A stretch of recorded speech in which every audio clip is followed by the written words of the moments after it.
Meu querido irmão, abra a palavra de Deus no Evangelho de Marcos, capítulo 6. E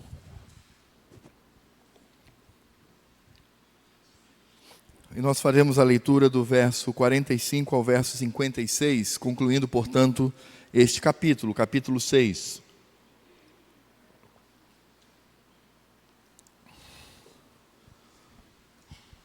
Marcos, capítulo 6, do verso 45 ao verso 56. Diz assim a palavra do Senhor: Logo a seguir compeliu Jesus os seus discípulos a embarcar e passar adiante para o outro lado, a Betsaida, enquanto ele despedia a multidão. E tendo-os despedido, subiu ao monte para orar. Ao cair da tarde, estava o barco no meio do mar e ele sozinho em terra. E vendo-os em dificuldade a remar, porque o vento lhes era contrário por volta da 4ª vigília da noite, veio ter com eles, andando por sobre o mar, e queria tomar-lhes a dianteira.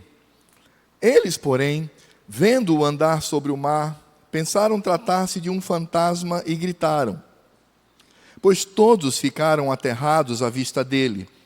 Mas logo lhes falou e disse: Tende bom ânimo, sou eu, não temais. E subiu para o barco para estar com eles. E o vento cessou.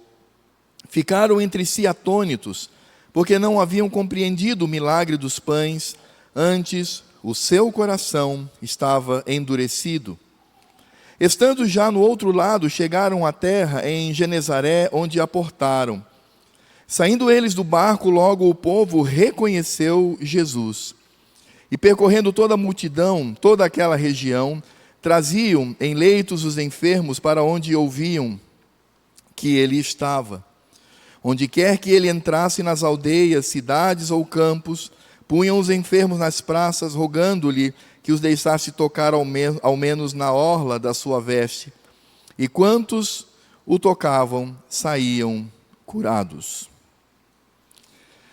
Meus irmãos, nós estamos encerrando praticamente a sessão que inicia lá no capítulo 6, quando o Senhor Jesus ele comissiona os seus discípulos para pregarem o Evangelho.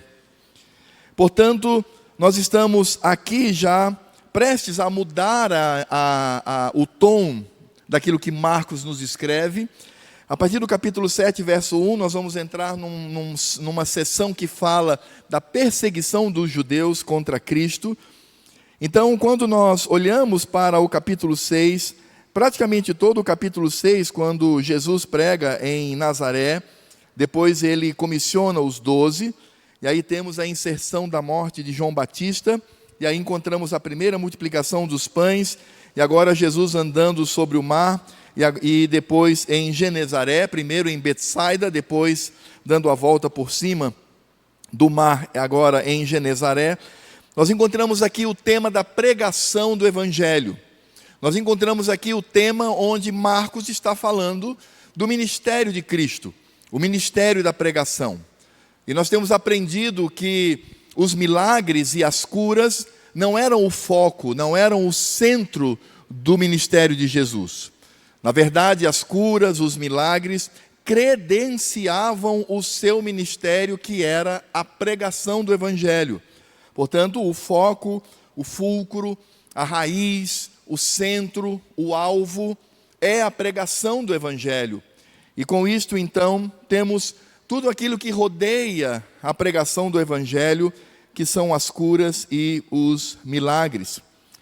Um outro ponto também importante, como introdução a esse texto que nós lemos, é que o verso 45 é uma clara continuação do verso 44, no sentido de que ainda estamos tratando sobre a primeira multiplicação dos pães. Então nós começamos no verso 30, falando da multiplicação, e vimos ali a maneira como os discípulos, eles não conseguem compreender a Cristo e ao seu ministério, e como isso influencia a maneira como eles adoram e como eles se relacionam com Cristo. No verso 45, embora tenhamos obedecido aí a essa divisão da Sociedade Bíblica do Brasil, e isso foi correto, mas na verdade nós temos do verso 30 ao verso 56, é o que nós chamamos de uma perícope, ou de um texto, de uma narrativa, tanto que podemos perceber claramente isto quando no verso 52 Marcos afirma que os discípulos não haviam compreendido o milagre dos pães. Então o que nós temos aqui é uma sequência, e precisamos olhar para esses versos como uma continuação direta da multiplicação dos pães. E é interessante porque aqui percebemos fisicamente uma separação entre Jesus e os seus discípulos. E isso também vai nos revelar mais uma vez, e esse é o objetivo de Marcos, vai nos revelar mais uma vez o coração dos discípulos, e também revela o coração do povo, da população, e revela-nos também quem é Cristo, quem é Jesus. E a pergunta que nós começamos, por isso eu disse, é uma continuação. A pergunta feita lá no início, quando da primeira multiplicação dos pães e peixes, nós estabelecemos esse questionamento, quem é Jesus para mim? Essa pergunta, ela continua, e Marcos, ele desenvolve esse tema com bastante clareza. E aí esse texto, ele pode ser dividido a outras maneiras, mas uma forma de nós dividirmos esse texto é percebermos primeiro a atitude dos discípulos com relação a Jesus. Depois, podemos ver a atitude do povo, que de certa forma, de forma imediata, traz um contraste com a atitude dos discípulos. E em último lugar, nós podemos perceber a revelação de Cristo, como Cristo se revela, como Cristo deseja ser visto e adorado diante dos seus discípulos e, consequentemente, diante do povo. É claro que ao tratarmos sobre a visão do povo acerca de Cristo, como Marcos ele é muito econômico nas suas palavras, nós vamos utilizar outros evangelhos para entender esse contexto, e talvez o principal deles seja o Evangelho de João, que nos traz um detalhe importante para a nossa compreensão. Então, em primeiro lugar, poderíamos fazer a seguinte pergunta: qual é a atitude dos discípulos com relação a Cristo? E aí nós precisamos perceber que os discípulos já estavam andando com Cristo há muito tempo. Eles estavam andando com Cristo há alguns anos. Eles presenciaram a atitude de Cristo com o seu poder, sua glória. Eles ouviam constantemente a Cristo. Eles estavam próximos a Ele fisicamente. E a pergunta é: qual o resultado deste tempo, ouvindo, vendo, olhando, conhecendo, entre aspas, a Cristo? Qual foi o resultado disto na vida dos discípulos? E Marcos nos responde aqui.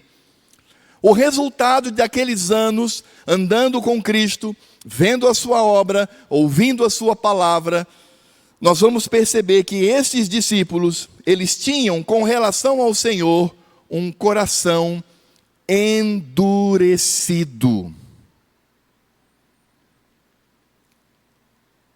Este é o resultado. Todos aqueles anos ao lado de Cristo, todos aqueles anos, inclusive obedecendo ao seu ide, e pregando, repetindo o evangelho que ele havia pregado, mas aqueles discípulos, eles permaneciam com o coração endurecido. E nós vamos ver algumas características do endurecimento desse coração.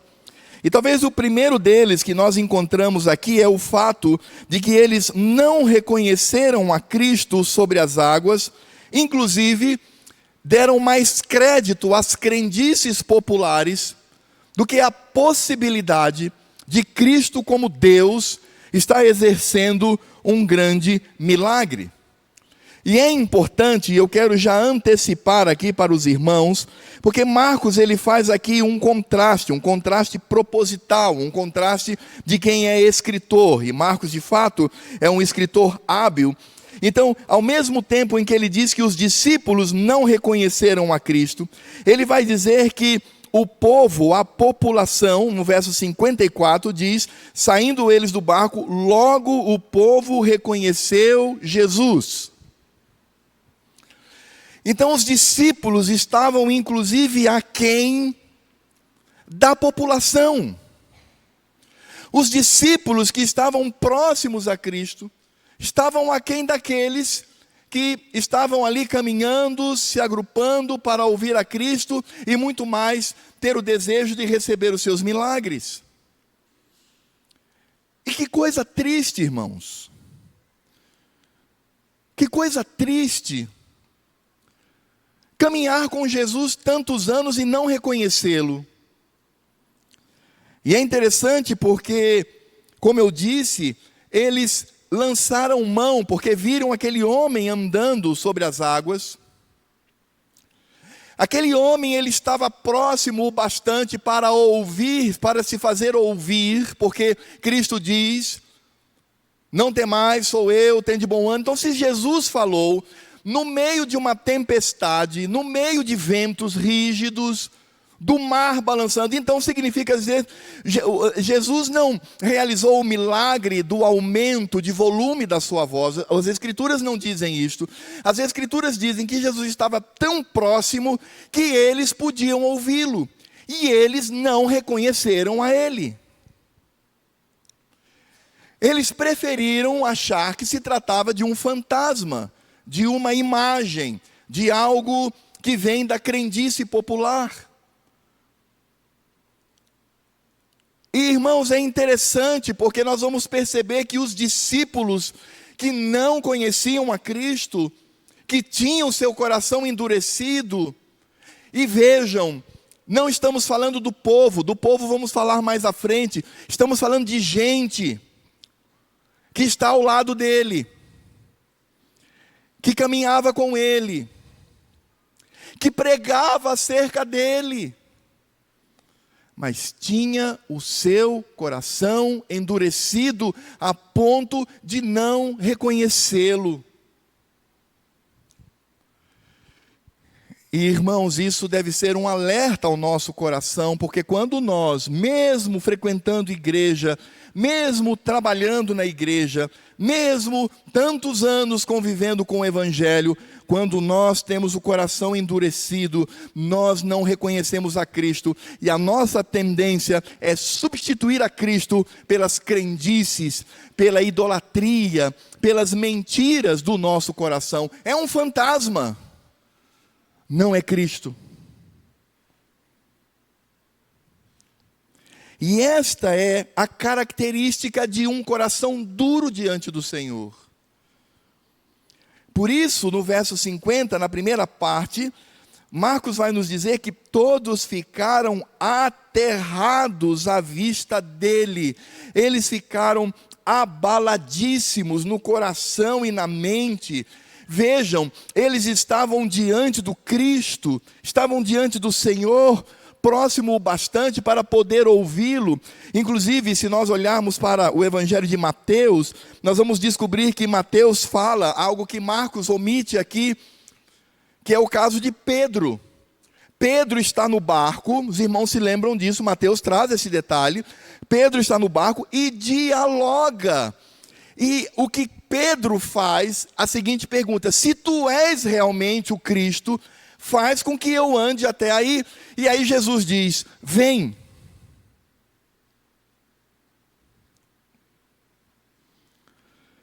E vejam, irmãos, que a presença de Cristo, a presença real de Cristo na vida daqueles homens, levam-nos não a ter um coração de paz, não a ter um coração de alegria, não a ter um coração de submissão, não a ter um coração de gratidão, não a ter um coração que confia na graça e na misericórdia da bendita presença do Senhor. Não, eles ficaram aterrorizados com a presença de Jesus.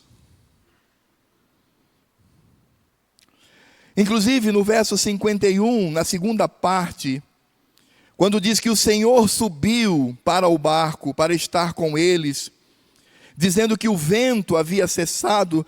Mais uma vez Cristo repete praticamente o milagre. Claro que a tempestade não estava na mesma intensidade, mas Cristo repete o milagre de ter acalmado a tempestade, e diz que quando Cristo então entra no barco, eles ficaram entre si atônitos. E é interessante porque Mateus nos diz que eles ficaram tão atônitos que naquele momento eles se prostraram. Eles não sabiam o que fazer.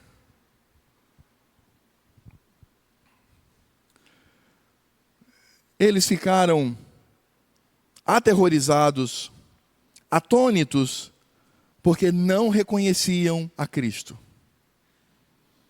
Mesmo andando com Ele por tantos anos.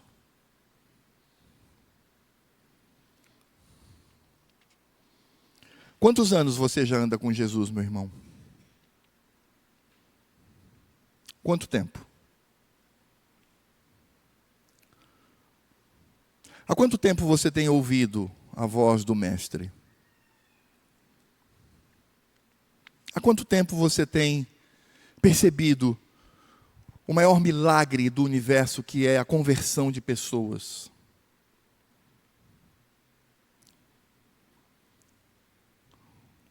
Qual tem sido a sua reação diante dele? Você tem visto a Cristo de fato como Ele é? Ou você tem substituído isto por crendices? Você tem destruído de fato quem Jesus é, quem Cristo é, e tem construído coisas estranhas no seu coração a respeito dele? Será que nós de fato, neste convívio,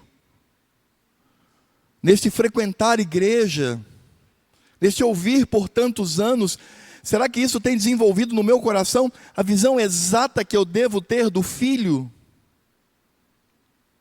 Ou será que eu ainda construo um tipo de Jesus que se associa à minha libertinagem, à minha frouxidão, a uma vida distante, inclusive desonrando ao próprio Cristo? E sabe, irmãos, esse texto me causa muito temor. Muito temor, porque desde 1976 eu comecei a andar com Jesus. E eu me pergunto hoje qual é a visão que eu tenho dele. O que eu tenho feito disto? Se de fato aquele a quem eu adoro, aquele a quem eu temo, aquele a quem eu amo é o Cristo verdadeiro, ou se eu estou diante de um fantasma criado pela idolatria do meu coração. Meus irmãos, é interessante porque Marcos vai nos mostrar claramente por que aqueles discípulos não reconheceram a Cristo. Eles, na verdade, ficaram abalados diante do milagre do Senhor, quando Ele acalma a tempestade. Eles ficaram atônitos.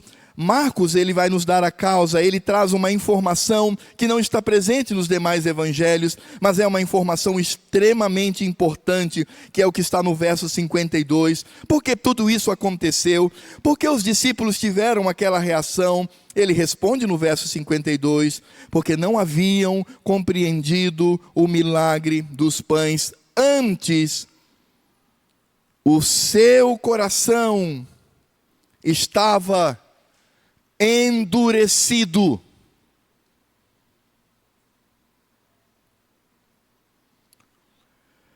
E, irmãos, isso me causa temor, porque essa expressão utilizada por Marcos é a mesma que ele utiliza no capítulo 3, nos versos 5 e 6. Aliás, o capítulo 3 começa falando sobre um milagre de Jesus. Já falamos sobre esse texto. E no verso 1 do capítulo 3 diz: de novo entrou Jesus na sinagoga, e estava ali um homem que tinha ressequida uma das mãos. E estavam observando a Jesus para ver se o curava em dia de sábado, ou seja, se Jesus iria utilizar atos de misericórdia no dia do Senhor, a fim de o acusarem, porque eram legalistas. E disse Jesus ao homem da mão ressequida: vem para o meio. Então lhes perguntou: é lícito nos sábados, é lícito no dia do Senhor fazer o bem ou fazer o mal, salvar a vida ou tirá-la? Mas eles ficaram em silêncio, olhando-os ao redor, indignado e condoído com a dureza do seu coração. Perceba essa expressão: Cristo ficou indignado e condoído com a dureza do seu coração. Disse ao homem: estende a mão. Estendeu-a e a mão lhe foi restaurada. Retirando-se os fariseus, conspiraram logo com os herodianos contra ele, e como lhe tirariam a vida. Irmãos, eu fico pensando, por que Marcos utiliza a mesma expressão para uma situação tão grave, para uma situação tão triste, para uma situação que nos causa indignação? Por que ele vai utilizar aqui para os discípulos? Será que ele não deveria utilizar uma palavra mais leve, uma palavra mais tranquila? Será que Marcos não deveria usar uma expressão que fosse mais ou menos neutra? Não, é porque diante de Deus e diante de Cristo, os corações, eles são iguais. Não importa se eu ando com ele ou se eu quero matá-lo. Porque para Deus, irmãos, é 100%. Deus não quer 90% da minha e da sua vida, 95% da minha e da sua vida, 99% da minha e da sua vida. É simples, ou é 100% ou é nada. E quando eu não tenho uma visão clara de Cristo, quando eu não tenho uma visão clara da sua obra e dos desdobramentos desta obra na minha vida, o meu coração está endurecido.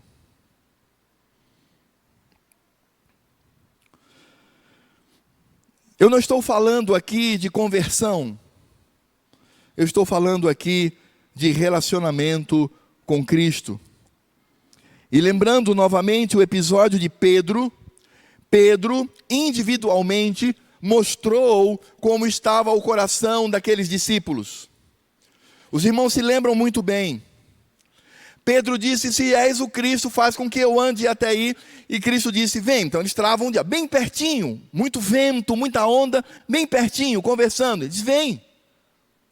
E Pedro então senta no barco, coloca suas pernas para fora, coloca o seu pé sobre as águas, percebe que é firme, ele se levanta e ele começa a andar. Mas as Escrituras dizem que Pedro, ele não olhava para Cristo. Pedro, ele olhava para as ondas. Pedro, ele olhava para o mar. Pedro, ele olhava para as circunstâncias, porque ele não entendia quem estava ali.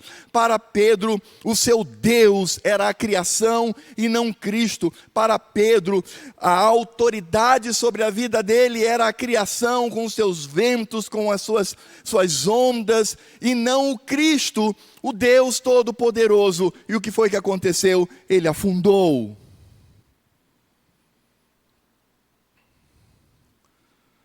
Porque ele não tinha fé. Porque ele era incrédulo. Porque ele tinha o coração endurecido. Por isso, meus irmãos, nós percebemos claramente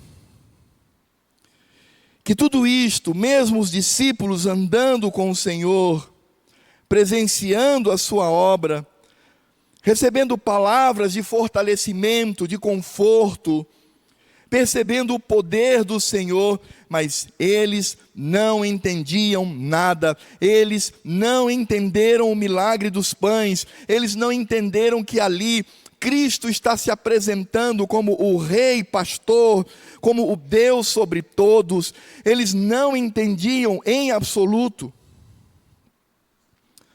Se você passar algumas páginas para o capítulo 8 de Marcos, a partir do verso 14 até o verso 21, e vejam que o Senhor Jesus está tendo essa experiência com os discípulos a partir da segunda multiplicação dos pães. Porque Cristo repete o milagre.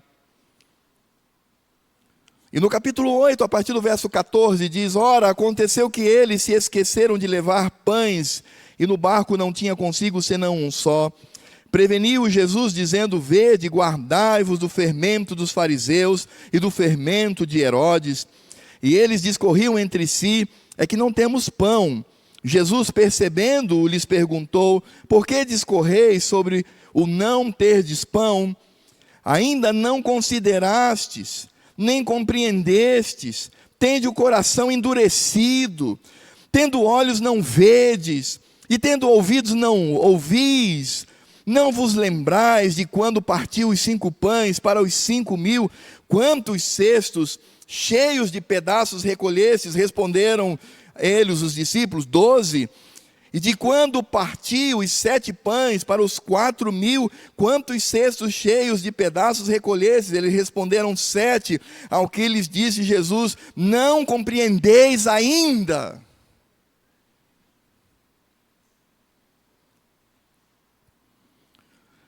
Até quando vocês vão continuar a não enxergar com os olhos, a não ouvir com os ouvidos, a não lembrar com a memória? Até quando vocês terão o coração endurecido?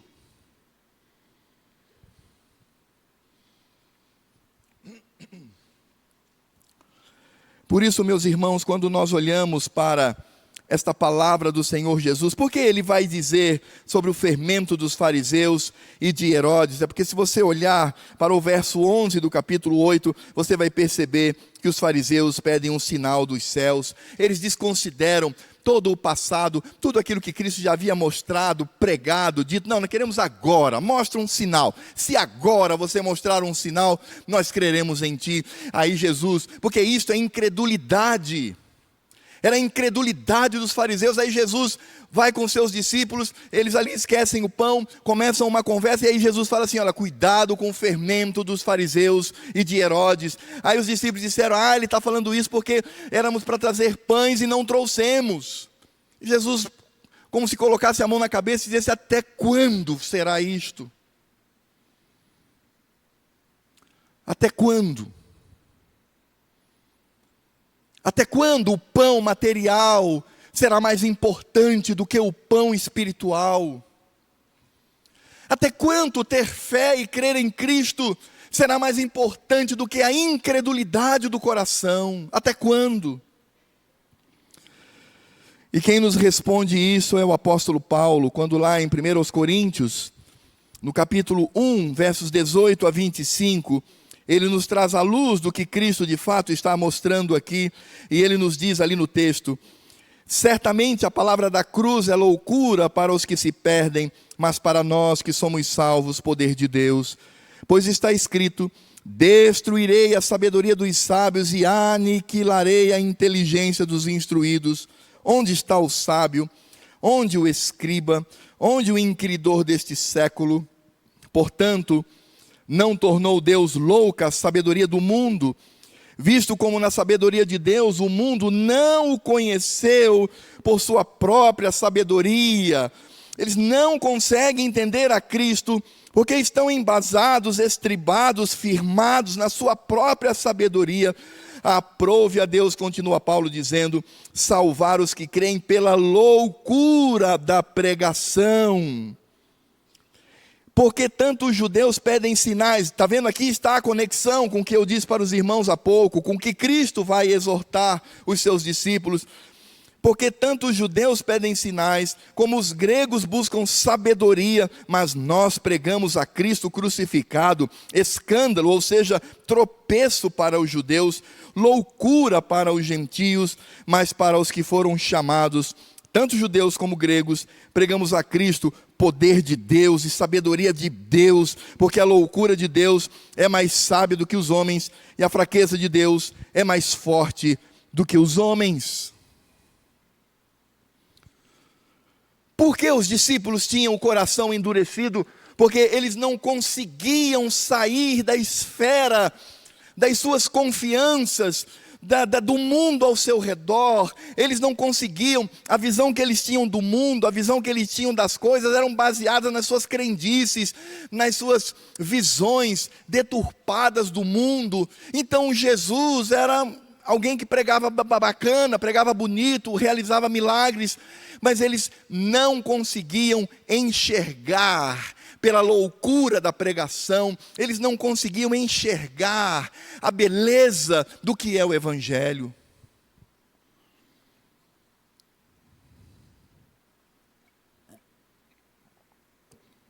E tem muito frequentador neste mundo que é assim.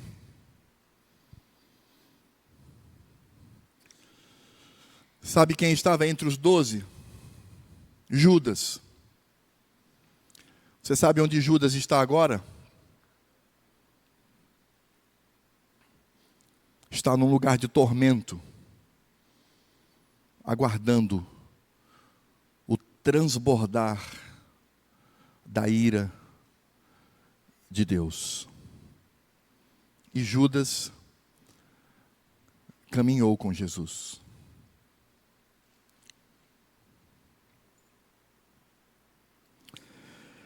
Irmãos, aqueles discípulos, excetuando Judas, eles entenderam a mensagem.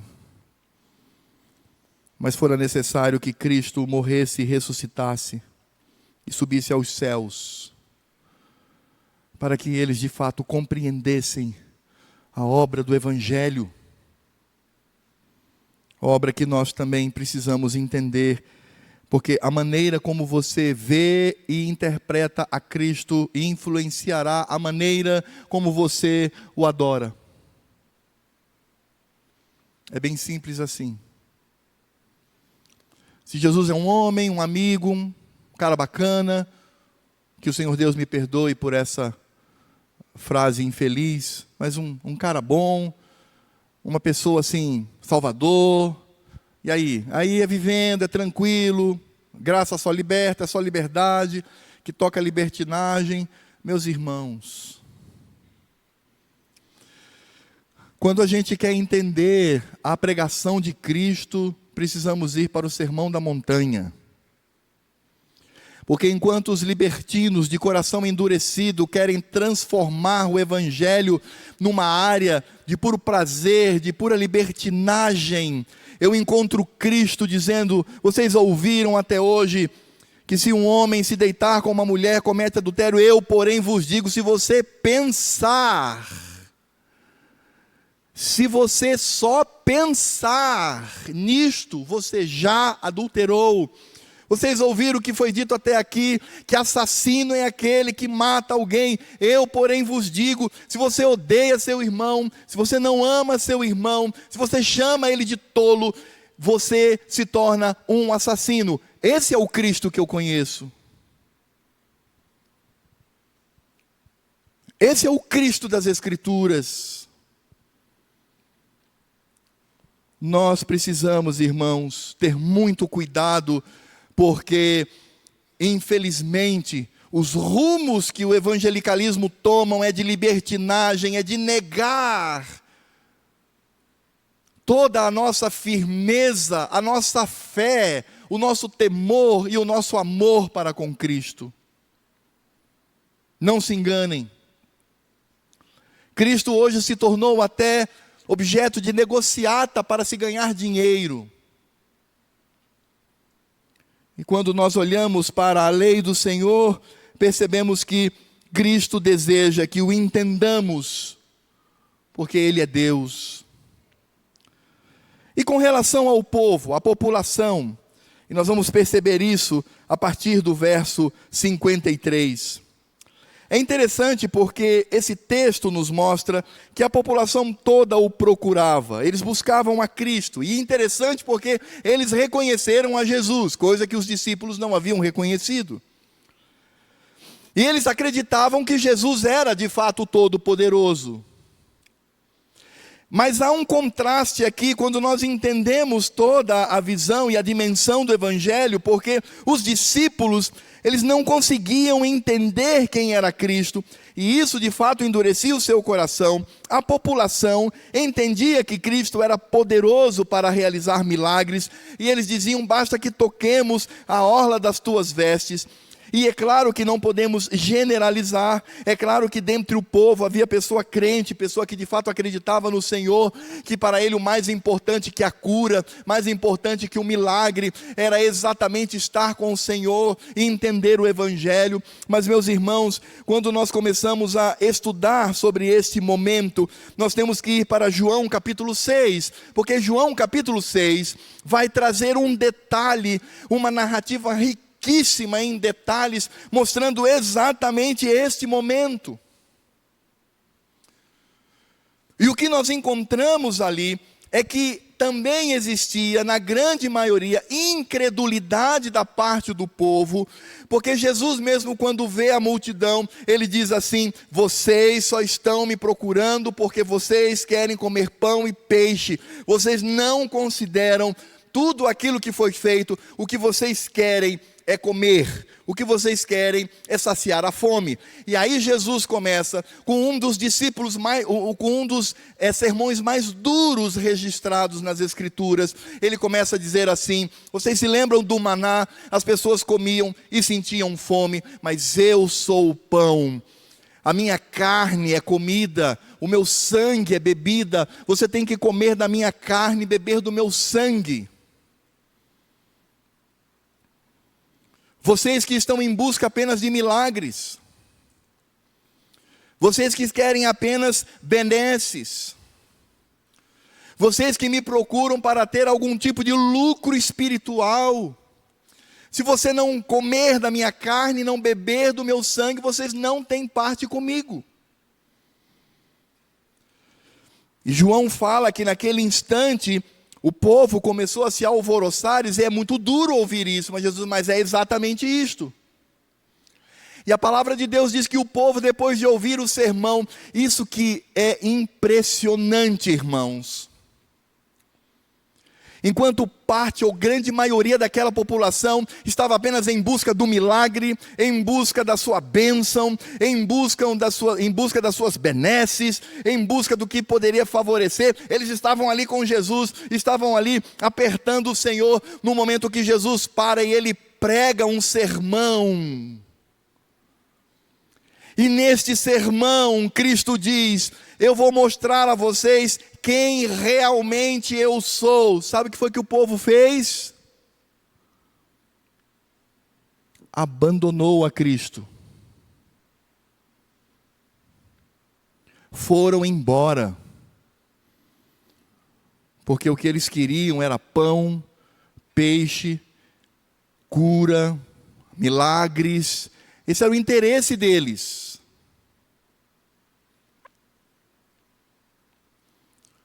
Vocês sabem por que as igrejas neopentecostais são lotadas e abarrotadas e se tornaram grandes impérios no mundo?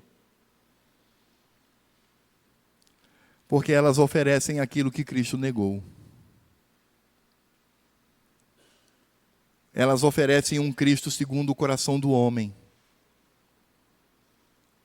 Elas oferecem um fantasma. E o povo abandonou ao Senhor. É interessante que os discípulos, por exemplo, eles demonstram que não entendiam a pessoa e a obra de Cristo. E a multidão nos ensina que eles, reconhecendo que em Cristo havia poder, eles querem apenas utilizar esse poder em seu favor.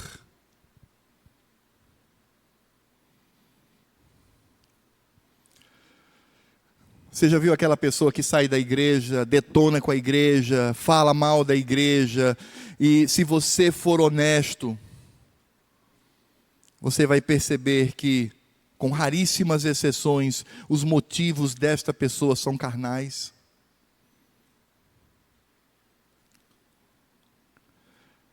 Ela não sai da igreja dizendo: não, a pregação aqui é muito fraca, é muito rala, A pregação, eu quero uma coisa mais firme, eu quero uma pregação que fale contra o meu pecado, eu quero ser confrontado pelas Escrituras, para que eu possa amar a Cristo e usufruir Não, a igreja não tem culto infantil, a igreja, o departamento infantil está fraco, porque o louvor está devagar, porque a pregação, e você percebe isto, claramente.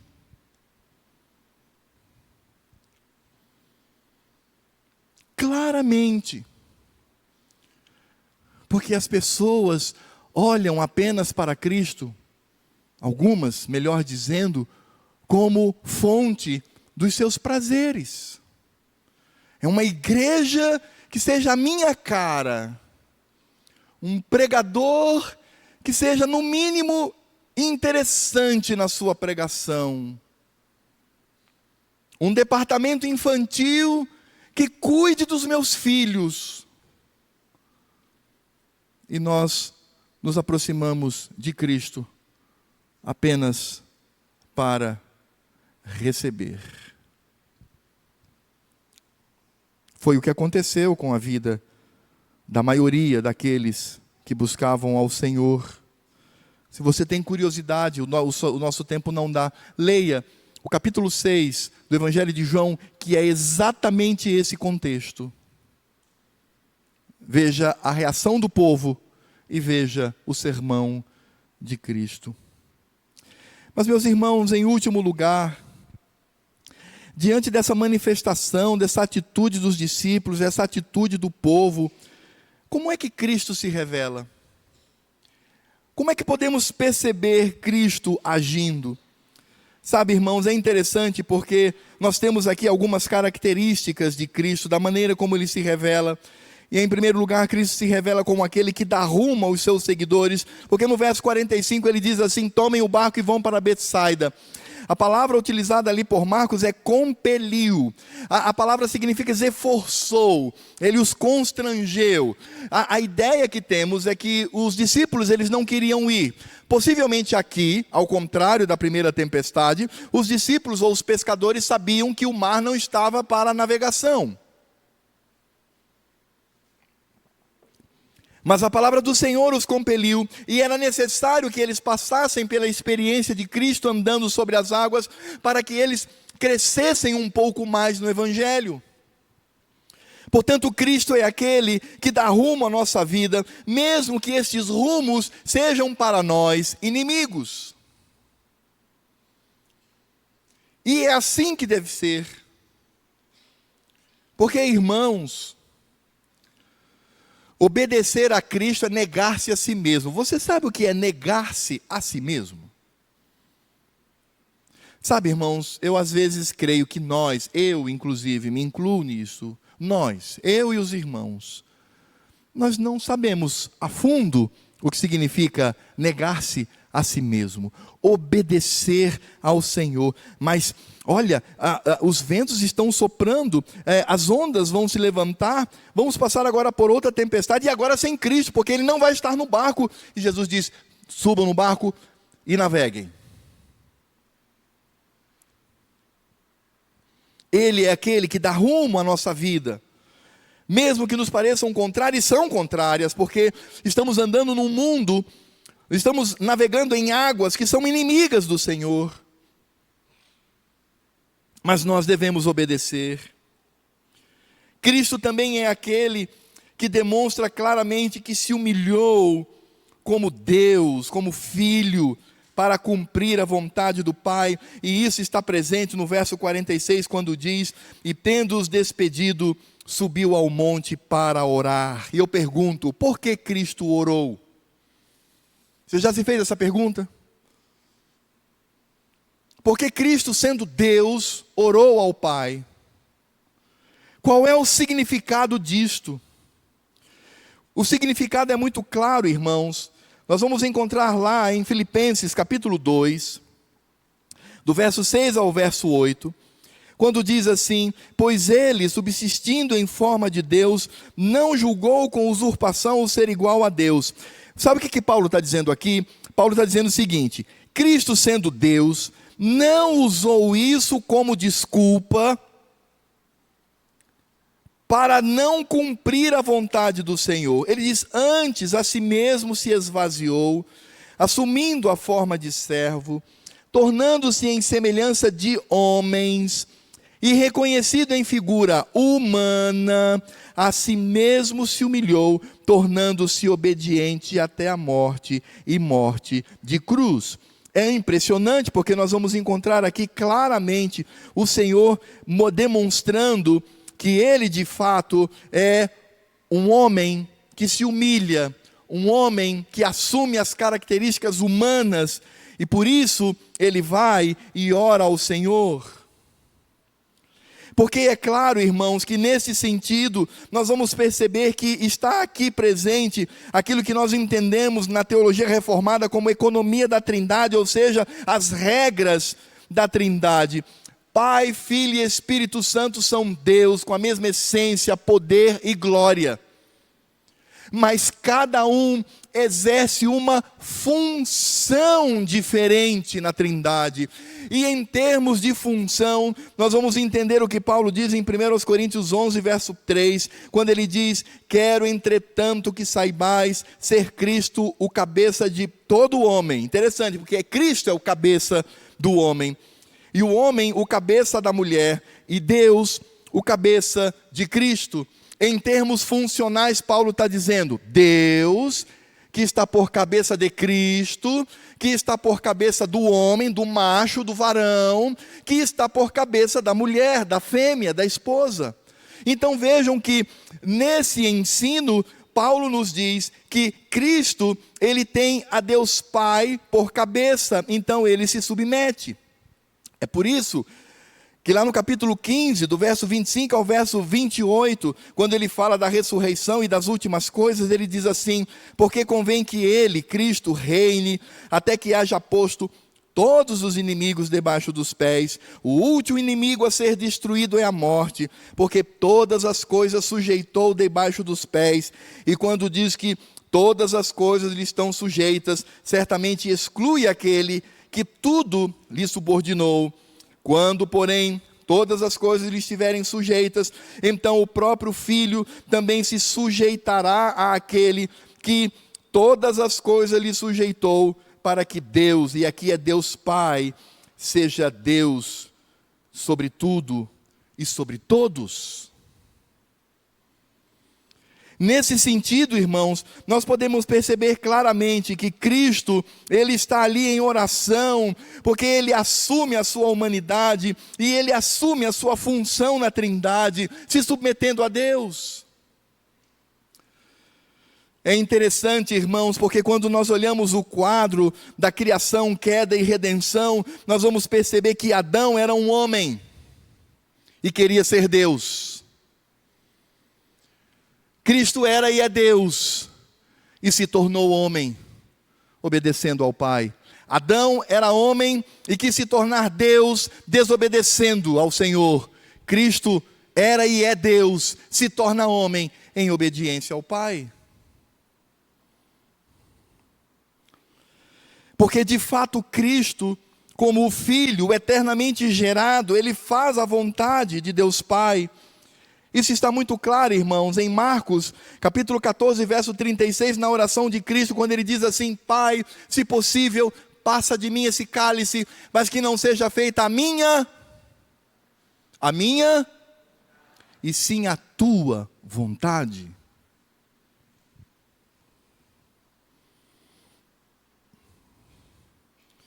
É por isso que no Evangelho de João, no capítulo 3, verso 30, diz o evangelista, quando Cristo fala ao povo, ele diz: eu nada posso fazer de mim mesmo, na forma porque ouço, julgo, o meu juízo é justo, porque não procuro a minha própria vontade, e sim a daquele que me enviou.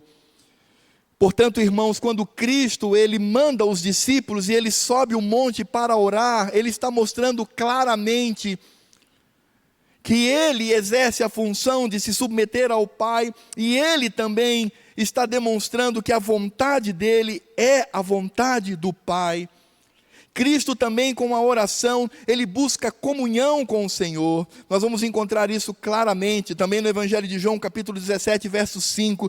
Vejam que palavra maravilhosa do nosso Cristo. Ele diz assim: agora glorifica-me, ó Pai, contigo mesmo, com a glória que eu tive junto de ti, antes que houvesse mundo. Pai, eu quero estar contigo. Pai, eu quero estar em plena comunhão contigo, da mesma maneira que tínhamos quando nada existia e nós vivíamos em comunhão.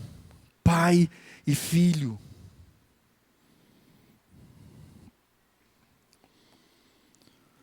E Cristo sabe o que significa a oração, porque Ele é aquele que intercede por nós. O autor de Hebreus, no capítulo 4, verso 14 e 15, ele diz: tendo, pois, a Jesus, o Filho de Deus, como grande sumo sacerdote que penetrou os céus, conservemos firme a nossa confissão, porque não temos sumo sacerdote que não possa compadecer-se das nossas fraquezas. Antes foi ele tentado em todas as coisas, à nossa semelhança, mas sem pecado. Cristo buscou o Pai em oração. Por quê?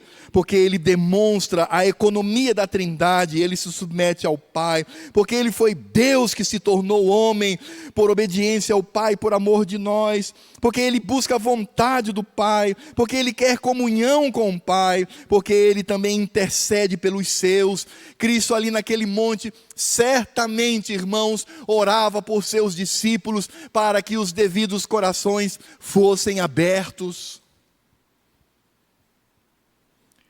E é óbvio que nesse sentido Cristo se torna um modelo da oração. Porque quando nós oramos, precisamos entender que somos submissos ao Senhor, que devemos fazer a vontade do Pai. Não é a minha vontade mimada, é a vontade do Senhor. Devemos buscar comunhão com Ele e devemos interceder pelos nossos irmãos. Por isso Cristo se apresentou como aquele que se humilhou para cumprir a vontade do Pai, para buscá-lo em oração. Cristo também se apresentou como aquele que se faz presente nos momentos de luta. Voltando para Marcos capítulo 6, verso 48, e vendo-os em dificuldade a remar, porque o vento lhes era contrário, por volta da 4ª vigília da noite, ou seja, por volta ali de 5 a 6 horas da manhã, veio ter com eles, andando por sobre o mar, e queria tomar-lhes a dianteira. Cristo viu a aflição dos discípulos e foi ao encontro deles. Cristo não estava dormindo na popa do barco, ele estava em terra, mas nada poderia impedir de Cristo estar com os seus discípulos. E esta confiança que os discípulos não tinham, nós podemos desenvolver no nosso coração, esta fé, crendo que Cristo está conosco, em toda e qualquer situação, e que Ele virá ao encontro das minhas necessidades. Vejam, não confundam vir ao encontro das nossas necessidades com satisfazer os nossos desejos. São coisas diferentes. Satisfazer os desejos é coisa de criança, de criança mimada. Não é isto. Cristo vem ao encontro real das nossas necessidades, porque Ele nos ama, porque Ele se preocupa conosco, porque Ele está a nos olhar e perceber, e Ele mesmo, que é homem, entende a nossa fraqueza, como essa vida é dura na terra. Cristo se faz presente conosco. Não seja incrédulo, irmão. Creia que Cristo o ama, e Ele mesmo estando num monte, você estando no meio de um lago gigantesco, mas quando Ele percebe que você está em aflição, Ele vai ao seu encontro. Não há água, não há vento, não há nada que possa impedir a presença de Cristo ao nosso lado para nos amparar. Nada. Por isso devemos ter confiança no Senhor. Não podemos ser como aqueles discípulos, aterrorizados, atônitos, porque eles não entendiam quem era Cristo. Nós devemos ter uma vida serena, uma vida de paz, uma vida de tranquilidade. Eu sempre tenho dito no meu coração que esse momento histórico do Brasil, tão caótico, e com um futuro não tão bom, é excelente para que os crentes possam confiar em Cristo. Porque às vezes a nossa confiança está lá em Brasília. A nossa confiança está na Câmara dos Deputados. A nossa confiança está naqueles que exercem poder, quando eu entendo e devo entender que o poder que ele exerce vem do Senhor, é o Senhor que dá e é o Senhor quem tira. Por que que eu vou confiar naquilo que está abaixo do soberano Deus?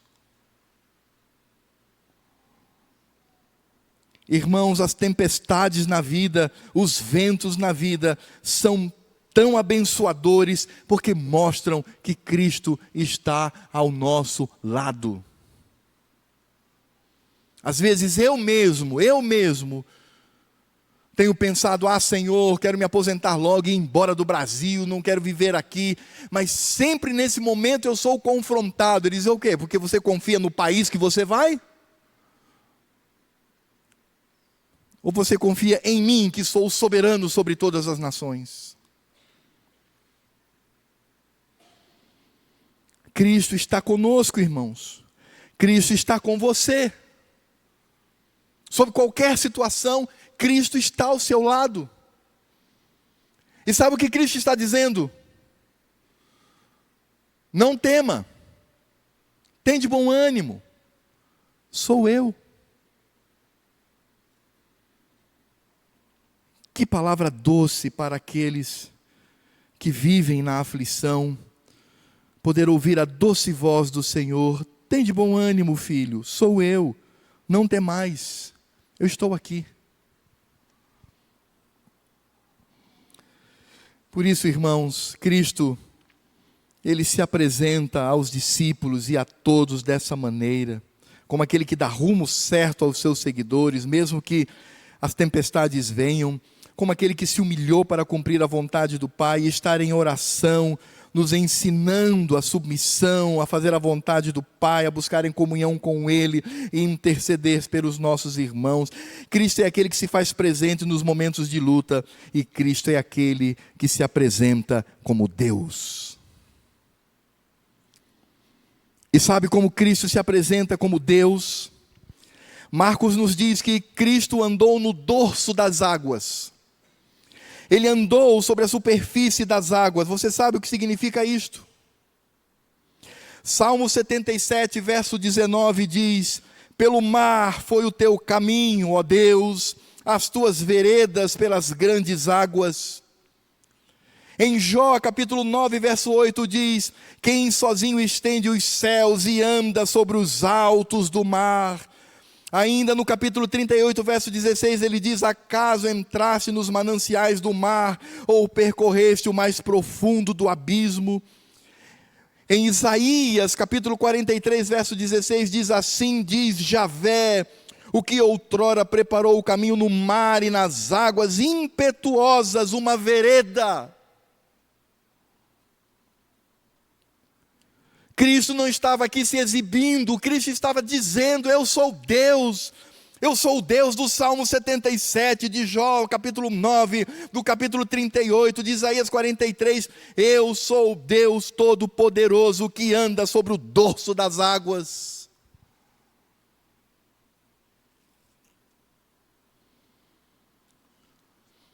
O Senhor nos mostra, e há uma expressão aqui, que às vezes não entendemos, mas que também é tão profunda no verso 48. No finalzinho do verso ele diz, veio ter com ele andando por sobre o mar e queria tomar-lhes a dianteira. Essa expressão tomar-lhes a dianteira é ir à frente, dar as costas e seguir com os seus discípulos. Irmãos, se nós olharmos para Êxodo 33, ou 1 Reis capítulo 19, dentre outros textos, nós vamos ver que na vida de Moisés, de Elias e de tantos outros, percebemos o Senhor Deus usando a mesma expressão, tomando a dianteira, dando as costas, porque Ele é o Deus Todo-Poderoso.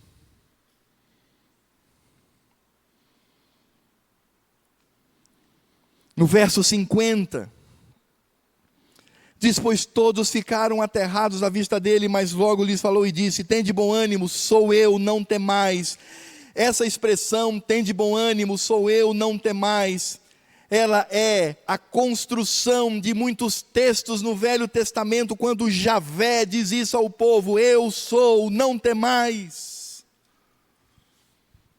Eu sou Deus poderoso. O próprio Cristo no Evangelho de João, por algumas vezes, diz: eu sou Javé. Eu sou Javé do Velho Testamento. Eu sou, não temam. Onde ali Cristo reivindica o que lhe é por direito, Ele é Deus. E mais uma vez, o vento cessa e Ele demonstra que é Senhor da criação. Enquanto os discípulos têm o coração endurecido, enquanto as multidões, na sua maioria, buscavam a Cristo apenas por benesses, como que Cristo se apresenta? Ele se apresenta como aquele que é Deus, o Todo-Poderoso, como também o homem encarnado, que se submete ao Senhor, e como aquele que está presente conosco, e dá rumos seguros, apesar das tempestades, a nossa vida. Quem é Jesus para você, meu irmão? Quem?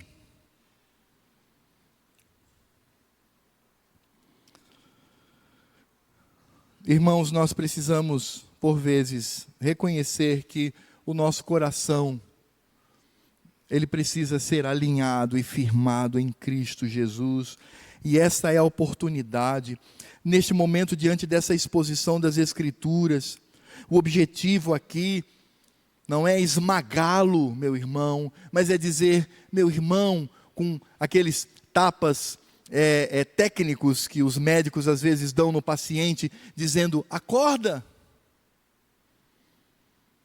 tenha uma vida intensa com Cristo, viva o Evangelho, viva a piedade, viva a santidade. Nós, como os irmãos aprenderam no domingo próximo passado, nós que somos peregrinos sobre essa terra, como é que nós poderíamos aplicar esse sermão, essa mensagem sobre Cristo andando sobre o dorso das águas, andando nas costas, andando sobre as águas? Meus irmãos, essas aplicações, elas precisam encontrar guarida no nosso coração, e a primeira delas é aquela que insisto ao longo da exposição, é o que nós pensamos acerca de Cristo. Porque a sua visão de Cristo vai determinar o tipo de relacionamento que você tem com Ele. É bem simples assim.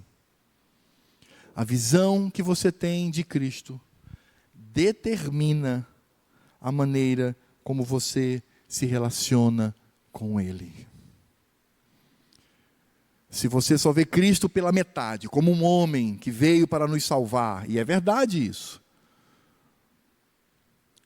como aquele que é Salvador, aquele que é nosso amigo, se você permanece nisso e não entende a outra natureza, tão importante quanto a natureza divina do Senhor, nós teremos problemas no nosso relacionamento com Cristo. E, consequentemente, com a sua igreja. Irmãos, que tipo de crente nós somos? Somos como os discípulos, de coração endurecido, ou nós temos buscado a compreensão de quem é Cristo e o seu Evangelho? Nós, como crentes, somos como a população que temos buscado no Evangelho os nossos prazeres pessoais, os nossos mimos. A igreja para mim tem que ser uma igreja como uma cornucópia que me dá todos e satisfaz todos os meus desejos. O culto tem que ser maravilhoso para mim. O sermão deve ser relevante e deve me engrandecer, fazer com que eu saia cheio. É isso que você quer? É isso que você deseja de Cristo? Eu lembro certa vez no seminário, eu conversava com um colega meu que estava ali também estudando, e estávamos falando sobre renúncia. E eu perguntei para ele, é claro que, irmãos, que essa pergunta, ela não tem base nenhuma nas Escrituras, é uma pergunta que, se eu achasse que fosse verdade, seria uma blasfêmia contra o Senhor. Tenham calma, foi apenas uma pergunta de retórica. Eu olhei para ele e dissesse assim, meu amigo, se você descobrisse que ao morrer você iria sumir, assim, como os materialistas dizem, né? Não tem espírito, não tem nada, você morre e acabou, não tem céu, não tem inferno, mas Deus existe. Deus é uma realidade, com seu Filho Cristo, mas você descobrisse que ao morrer não tinha céu. O que você faria da sua vida? Na lata ele respondeu, Alfredo, lógico, eu ia aproveitar.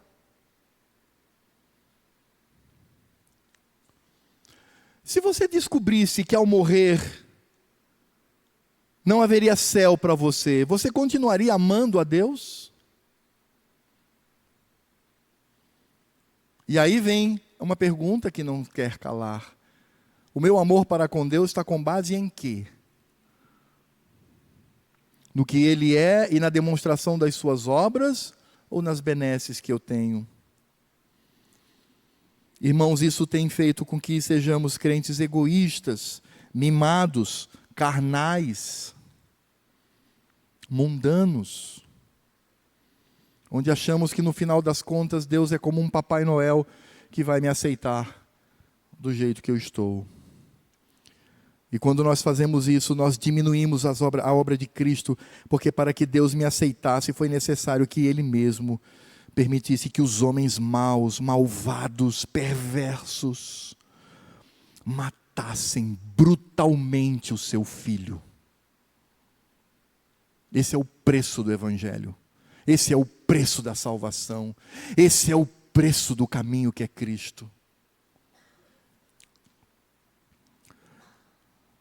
Precisamos entender, irmãos, que diante de toda esta realidade, Cristo é aquele que pacientemente nos ensina como Cristo é paciente, como Ele é benevolente, como Ele é benigno, como Ele é longânimo, como Ele nos ama. Porque se você e eu fizermos uma retrospectiva, desde o momento em que, da nossa conversão até hoje, quantas coisas fizemos e o quão Ele é paciente para conosco. Este é o fôlego, esta é a vida, esta é a esperança, a paciência do Senhor e a sua obra longânima sobre nós. Porque Cristo é aquele que vem ao nosso encontro quando estamos em meio às aflições. Ele sempre está presente, ou dormindo na popa do barco, ou andando sobre as águas, vindo ao nosso encontro em nosso socorro, para socorrer a nossa alma, nosso coração, a nossa fé tão pequenina. Creia, irmão, Cristo está com você e nada pode impedir isto.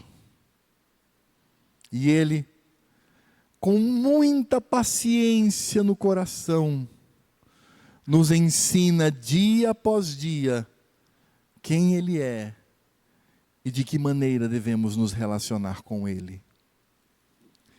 Que sejamos inteligentes e que busquemos ao Senhor conforme as Escrituras, elas nos ensinam. Oremos. Senhor Deus e Pai, nós te louvamos e agradecemos por tua paciência, por teu amor, por tua presença conosco.